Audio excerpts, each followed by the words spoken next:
নমস্কার বন্ধুরা, আমি doctor Shantanu Das, MD medicine, Jibanrekha hospital, Raiganj. আজকে ডায়াবেটিসের উপর আমরা 3 নম্বর ভিডিও প্রকাশ করছি। সুগারের পেশেন্টদের হার্ট ডিজিজ, এটাই হচ্ছে আজকে আমাদের আলোচ্য বিষয়। তার আগে আমি একটা কথা বলে দেব, অনেকের মনে সংশয় থাকে যে সুগারে আমি কিভাবে টেস্ট করব রক্তের সুগার।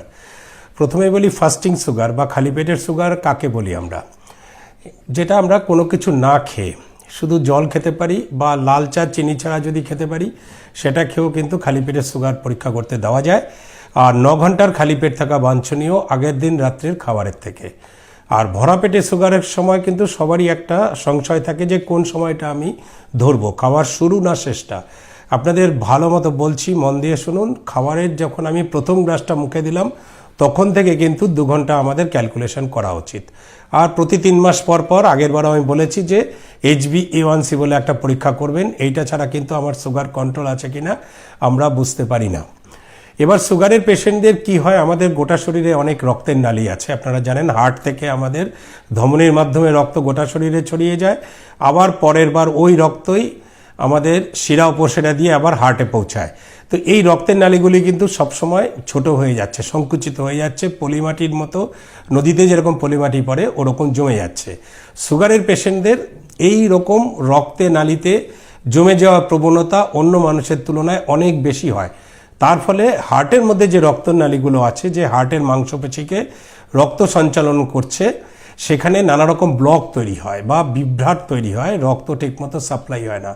তো সাধারণ মানুষ কি করে বুঝতে পারে? আমার ধরুন আমার বুকের রক্তনালী ব্লক হচ্ছে, আমার কী হবে? বুকে ব্যথা হবে, শ্বাস নিতে কষ্ট হবে, একটু চললেই আমি দাঁড়িয়ে পড়বো, কেননা আমার বুকে ব্যথা হবে, তখন আমি ডাক্তারের কাছে যাচ্ছি।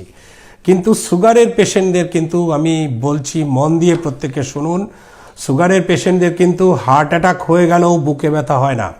একজন ব্যক্তি সুগারের পেশেন্ট, সে বাজারে গেল, গিয়ে হঠাৎ দেখলো উনি ঘামতে শুরু করেছেন, সবাই ভাবলে সুগার ফল করেছে, চিনির জল খাওয়াচ্ছে, সে বসে পড়লো, মাথা ঘুরছে, চোখে অন্ধকার লাগছে, সবাই হাওয়া করছে, কিন্তু হতে পারে কিন্তু এটা একটা হার্ট অ্যাটাক। অনেকে বলে আমি একটু দুর্বল লাগছে, অনেকে বলে শরীরটা একটু অস্বস্তি লাগছে। তো সেখানে কিন্তু আপনি কিছু বুঝতে পারছেন না। তাহলে করণীয় কি? যখনই কোনো অ্যাবনর্মাল সিচুয়েশনস হবে, কোনো একটা শ্বাসকষ্ট হচ্ছে, আগে আপনি 1 কিলোমিটার হাঁটতে পারতেন, এবার দেখলেন 500 মিটার হাঁটানোর পর আপনাকে হাঁটার পরে দাঁড়াতে হচ্ছে, সঙ্গে সঙ্গে আপনি মনে রাখবেন হয়তো এটা হার্টের অসুখের প্রাথমিক লক্ষণ। আপনাকে কোলেস্টেরল, যেটা লিপিড প্রোফাইল বলি, শুধু কোলেস্টেরল না, লিপিড প্রোফাইল পরীক্ষা করতে হবে। ইসিজি প্রতি 6 মাস পর পর নিজের থেকে করিয়ে নেওয়া উচিত সুগারের পেশেন্টদের। মাঝে সাঝে আপনি ইকোকার্ডিওগ্রাফি পরীক্ষা করবেন। তারপরে আরেকটি খুব গুরুত্বপূর্ণ টেস্ট, যেটাকে আমরা বলি টিএমটি। একটা মেশিনের উপর নির্দিষ্ট গতিতে হাঁটতে হয়, হাঁটতে হাঁটতে আমরা ইসিজি করে দেখি হার্টের কার্যক্ষমতা কতটা। তো হার্টকে যদি সুস্থ রাখতে হয় তাহলে এই জিনিসগুলো আপনাকে সবসময় মাথায় রাখতে হবে।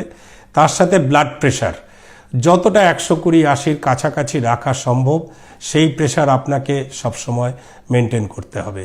এই যে কয়েকটা আমি ছোট ছোট টিপস দিলাম, এইটা যদি আপনি মেনে চলতে পারেন, নিয়মিত চিকিৎসকের সাথে পরামর্শ করে যেতে পারেন, তাহলে কিন্তু আপনি অনেকগুলো বিপদ থেকে আপনি বেঁচে থাকবেন। আপনার দীর্ঘায়ু কামনা করছি, সবাইকে শুভকামনা। আমি এখানে আমার বক্তব্য শেষ করছি। ধন্যবাদ।